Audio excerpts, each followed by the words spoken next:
bon joueur de sa région au Canada, un type extrêmement solide. Donc il va falloir bosser, il va falloir cravacher, il va avoir clairement du fer à battre notre bon Hannes s'il veut s'en sortir.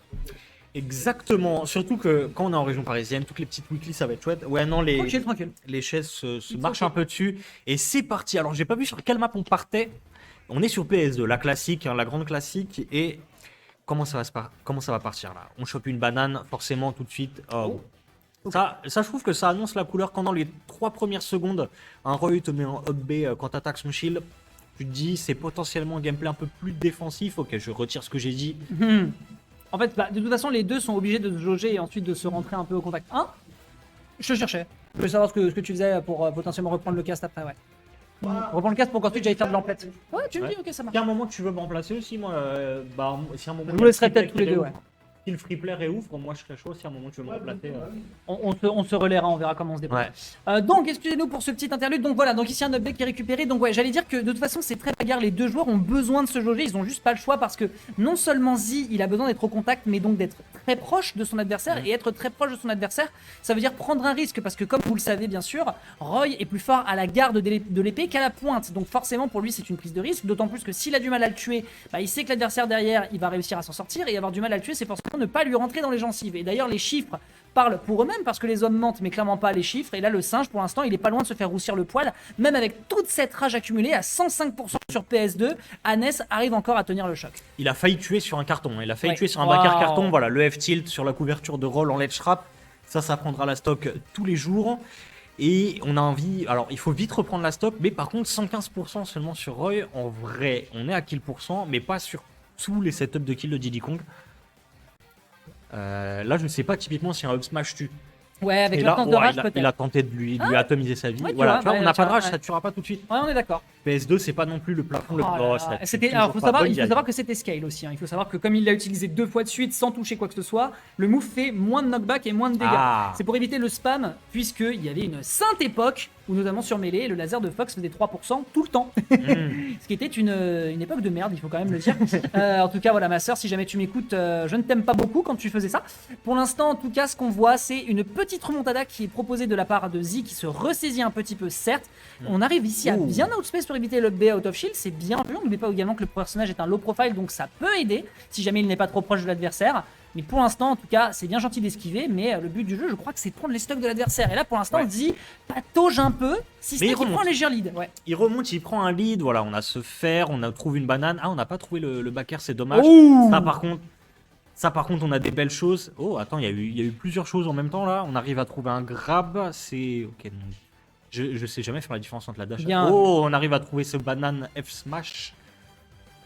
Et ça reset. On essaie de fiche un grab, mais on n'y arrive pas trop côté Hannes. Ouais, petite trade ici qui est proposée entre les deux joueurs. Pas du tout là ce que nous a fait Zi, hein. Vraiment, il a complètement appris sur le tard, il a compris tout de suite voilà, quelles sont les habitudes de l'adversaire. Je pense également qu'il a pu se frotter à un certain flow qui actuellement est vraiment extrêmement solide dans sa carrière. Ces derniers temps, il se ressaisit beaucoup, si ce n'est qu'il joue un peu plus à Aegis. Là, on tente d'aller chercher un down air, malheureusement, il n'en sera absolument rien. On part en out du côté de son adversaire. Est-ce qu'on peut prendre plus? Pour l'instant, en tout cas, on a Hannes qui est en train d'essayer de se ressaisir, hein. Il donne absolument tout ce qu'il peut pour aller chercher la stock numéro 2 de son adversaire, mais pour l'instant, le jeu défensif et le conditionnement avec la tentative de down air ici qui est faite de la part de Z, malheureusement ça lui dessert, il est obligé de se dépêtrer plus que de faire des dégâts et pour l'instant Z en profite absolument et c'est très compliqué de s'en sortir. Là on sent qu'on perd un peu ses moyens côté Hannes, c'était très close jusqu'à il n'y a pas très longtemps et là on commence à enchaîner, on commence à bombarder côté Zi. Surtout en fait je trouve que Hannes s'est beaucoup fait reverse là dans ces dernières secondes. Il arrivait à prendre des combos. Pas mal. Alors là, non, en vrai stylé.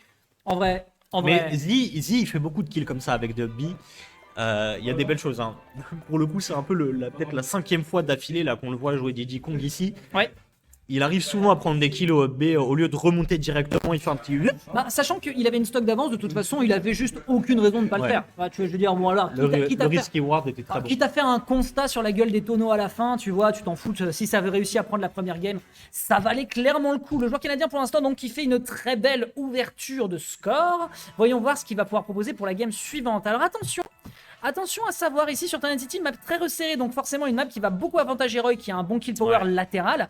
Par contre attention, hein, Diddy Kong sur cette map, il est clairement pas en reste, il peut beaucoup circle camp à partir du moment où il y a des plateformes, il peut beaucoup jouer justement sur la distance, il peut beaucoup overshoot avec son side B et son gap closing pour surprendre l'adversaire.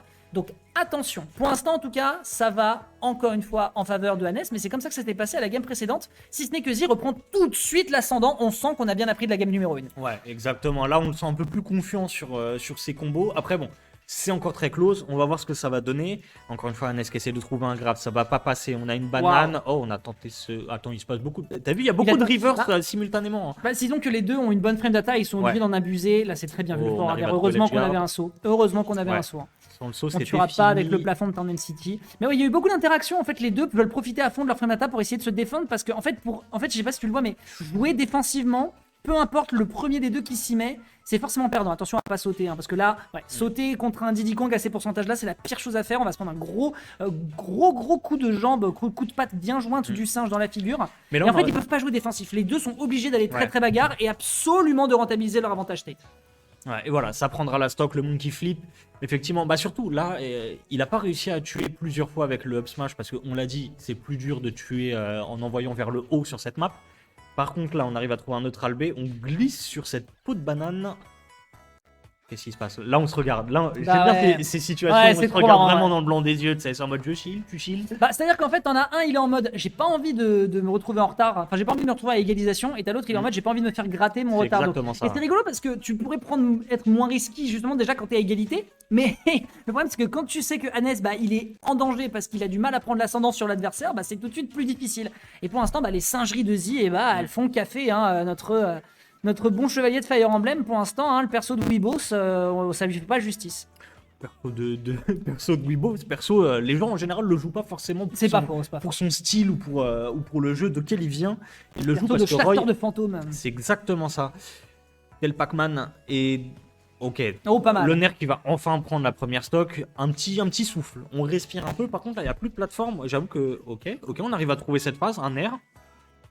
Ça, c'est dommage parce que là, il y a eu un fer et un downer qui auraient pu toucher, qui auraient pu faire des miracles. Et là, on est très bien sur cette petite plateforme. Hein, côté non. Down throw up air. Je sais pas s'il voulait tenter un DI trap, mais en tout cas, pour l'instant, c'est vachement efficace. Bien vu. Ah ouais, mon gars, ouais. En vrai, heureusement qu'il l'a pas touché sur la suite du Blade Dance parce que là ça aurait été vraiment la Death Dance plutôt. Pas mal. Si jamais on avait voulu réagir défensivement tout de suite de la part de Z, ça aurait très mal pu se terminer. On sait de quoi est capable un Roy sur le bord de terrain si l'adversaire fait une erreur. Malheureusement, le carton Jer qui va pas permettre d'aller prendre encore le kill. On est, mine de rien, pour l'instant un peu coincé sur ce bord de terrain depuis tout à l'heure de la part de Z. Si ce n'est qu'on se ressaisit enfin avec un down tilt up smash, il fallait bien évidemment que je le curse. Et là, c'est revenu. Enfin. C'était revenu à peu près even, hein, parce que là on est complètement à kill pour Roy contre Diddy Kong sur cette map. Et on arrive à trouver ce nerf. Allez, on est dans une situation de ledge trap, il faut prendre la stock, faut pas le laisser revenir. On arrive à trouver ce side B angulé vers le haut, le back air et le Jer. Très bonne phase d'avantage là, il l'a pas laissé respirer, il l'a pas laissé retomber par terre. Il lui a dit il faut que je prenne la stock maintenant, j'ai une game de retard, c'est toujours un BO3, j'ai pas le droit de me laisser distancer maintenant. C'était ce qui est arrivé à la game d'avant, il veut pas que ça arrive encore. Ouais, et là pour l'instant, là on est en train de prendre une belle avance, hein, 52, 61 qui sont récupérés ici. On va pouvoir en plus de ça jouer avec les templates. Je pense que Roy a vraiment des choses à proposer pour peu qu'il arrive à bien capitaliser. Pour l'instant, rien du tout, hein. Le singe continue de virevolter sur ce stage et on n'arrive pas à lui balancer des patates, hein, du côté de Hannes depuis tout à l'heure. On a gratté, maintenant il va falloir concrétiser. Et là pour l'instant, la conclusion de cette page, elle a l'air de mal tourner ici pour le joueur de Roy qui est en train de se faire un peu balloter, mettre sur le bord de terrain. La présence en terrain avec un reverse ici qui pourrait faire la différence, mais malheureusement Hannes n'arrive pas encore à conclure ici pour aller chercher cette game 3. Mais en vrai c'est toujours even, hein. Là c'est toujours even, limite je dirais que c'est à l'avantage de Roy encore. Très bonne DI. Ok, je retire ce que j'ai dit, très bonne DI, ça a failli tuer, ça ne tuera pas. Mais là encore une fois, là sur un jab back air, sur il avait lu. Ok, je crois, il a sauté et je sais pas si ça a fait plus ou que sais-je. Peut-être que ça a légèrement retardé sa mort. Ouais. Mais là pour le coup, ouais. Il avait lu la rollout et il s'y est pris un dixième peut-être, quelques frames trop tard et Roy, Hannes a eu le temps de shield Et après, bah ouais, tu mets un smash dans mon shield. Moi, j'ai un F-smash qui sort super vite, qui tabasse. Surtout que là, on est complètement au contact. Et c'est la stock et c'est la game surtout. Ouais, le clutch là pour le coup était bien récupéré de la part d'Anes, ça s'est joué voilà sur ce petit moment, mais il faut savoir que Smash, bah c'est aussi un peu ça, hein. Certains diraient en rageant que ce n'est pas un jeu compétitif pour ce genre de raisons. Mais en tout cas, voilà, pour cette petite situation, ça a permis justement à l'adversaire de se ressaisir, et c'est pour ça que vous devez toujours, mesdames et messieurs, qui jouez à Smash Bros en compétitif ou non, garder en tête que voilà, jusqu'au final, jusqu'à la dernière situation, la dernière interaction. Fini. Ça n'est pas terminé, il faut garder espoir. Là, Anes, il était clair, et surtout que là, Anes, il était en train de se prendre un forward smash très bien chargé, un up smash, réatterrissage, tentative de smash, il se fait propulser sur le bord de terrain, retentative d'up smash, donc il a échappé à 4 situations létales, et au final, c'est lui qui prend la game. Ouais, il a pas perdu son sang-froid. Mais tu vois, là, on parlait, tout à l'heure, là je pré-shot, parce que tout à l'heure, tu m'as posé la question, qu'est-ce qui a changé par rapport à la game 1 ? Là, je trouve que ce qui a vraiment changé, il s'est pas laissé distancer à partir du moment où il a perdu sa deuxième stock. Oui. Parce que encore une fois, Z a pris la deuxième stock en premier et cette fois il s'est pas laissé distancer. Il s'est dit là, je prends la stock, sinon c'est fini en fait. Et ça a payé. Il s'est pas laissé distancer et il a réussi à prendre cette deuxième game et donc on est encore en BO3 là, donc c'est la dernière game de ce BO. Toujours BO3 en effet. Est-ce que notre bon Anes va partir en loser? Est-ce qu'au contraire c'est Z qui va se faire renvoyer dans sa cage? Parce que pour l'instant, eh bien, Anes a peut-être effectivement, comme tu le dis, une solution qui lui nécessite d'être un peu plus défensif, certes, mais qui pourrait potentiellement réussir à le mettre en difficulté. Voyons voir pour l'instant. On va enfin changer de situation par rapport aux games précédentes. Peut-être que Z, justement, de par son adaptation, arrive à comprendre beaucoup plus ce que fait son adversaire. Parce que tout à l'heure, Anes arrivait à gratter en début de game. Là, il y avait quasiment un 0 to death qui était en train de se profiler. Ouais. Ah, là, Z, il a déroulé là. Il a déroulé toute l'artillerie. Par contre, on commence à se faire un peu reverse. Là, c'est Roy, c'est Anes qui a l'avantage du terrain. On fait attention à cette banane, on se la prend pas. Là, à tout moment, voilà, un R, un side B, peut-être un upper. On va trouver 2-3 trucs. Ouh, pas mal. Attends, il a forward de son côté et de l'autre côté, il y a eu un trade forward smash. Pas mal du tout. Et il y avait des pourcentages insignifiants côté Diddy Kong. Hein. Ça tue très très très vite. On en a parlé, le kill power de Roy, surtout au ledge. Avec un side B, avec un F-tilt, avec un F-smash, on peut annihiler des stocks, surtout sur un perso assez rapide. Et oui, j'ai vu dans le chat, et d'ailleurs Moki nous rejoint ici, que Moki a envoyé étoile en loser. C'est cela. Et là de l'autre côté, ouais, l'item play qui est bien exécuté de la part... Oh là là, il nous envoie des mini brownies. Merci, c'est un ami, on a besoin de sucre. Manger, c'est important. Merci. Les enfants. Et toutes mes félicitations pour cette petite victoire sur étoile. Ouais. Hop là, pour l'instant, donc on disait, ouais, un petit revenge kill qui a été récupéré de la part directement de Z de l'autre côté. Oh, ça s'est joué. Dommage. Alors, c'est dommage qu'il se soit précipité parce que en plus de ça, l'item play avec la banane qu'il avait setup lui-même lui permettait de vraiment punir. Par contre, ça c'est illégal comme hitbox. Hein, je suis désolé, mais déjà que le power smash est fort, s'il touche au niveau de l'épaule dans le dos, c'est pas normal. Bref, dans tous les cas, pour l'instant, ce qu'on va constater, c'est, eh bien, pour l'instant, que Z est un poil en retard, mais on a vu ce qui s'est déjà passé. Il peut clairement envoyer son adversaire en direction de son pays natal, le Canada. Exactement, exactement. Et oui, je vois dans le chat, Étoile a fumé OG. Alors, on n'a pas pu voir les matchs, mais c'est un 2-0, donc c'est une oblitération. Regardez bien le Twitter d'OG. Il y a probablement des petits tweets qui vont sortir très très vite. Ouais. Et là, alors, neutral B, on envoie la banane. Ça, c'est un bon gameplay de Diddy Kong, je trouve. Tu fais un truc, ça passe pas, tu cours à l'autre bout du terrain. On voit beaucoup de tweaks faire ça, notamment. Et là, c'est à celui qui va prendre la stock en premier. On va prendre un vrai gros lead. Mais, encore une fois, les 3 games, ça c'est... Voilà, cette fois, on n'est pas sur Town City. Les 3 games, ça s'est passé pareil. Hein. Les 3 games, c'était très serré jusqu'à la fin de la deuxième stock pour les 2 joueurs. Et Z a pris la deuxième stock en premier. Pas mal. Et là, on se laisse pas distancer. Attends, B spécial. En gros, le mec a débarqué side B spécial. Et bah pourquoi pas après tout.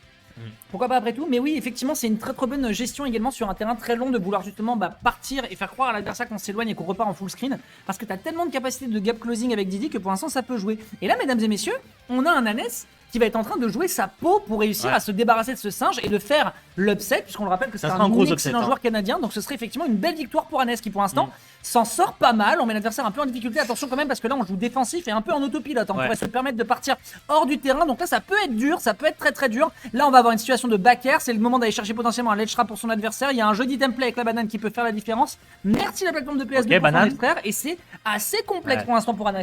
Là, on sent, là, il faut pas perdre son sang-froid. Faut surtout pas perdre son sang-froid. Et on sent que Z, là, il est dans la zone. Là, il est dans la chop et il est en train de lui faire du sale. Ouais. Mais encore une fois, on a vu des stocks partir à des pourcentages insignifiants. À Aïe, tout aïe, moment, aïe, et aïe, ça aïe, va aïe, tuer. aïe, ouais. Ça va tuer. Ah, dommage. Anes qui était vraiment à pas grand-chose. Ouais, et Tu veux qui- prendre la place? Non, je vais m'en occuper, moi j'ai des trucs à faire. Et ben ouais, bah pour le coup, c'est une victoire avec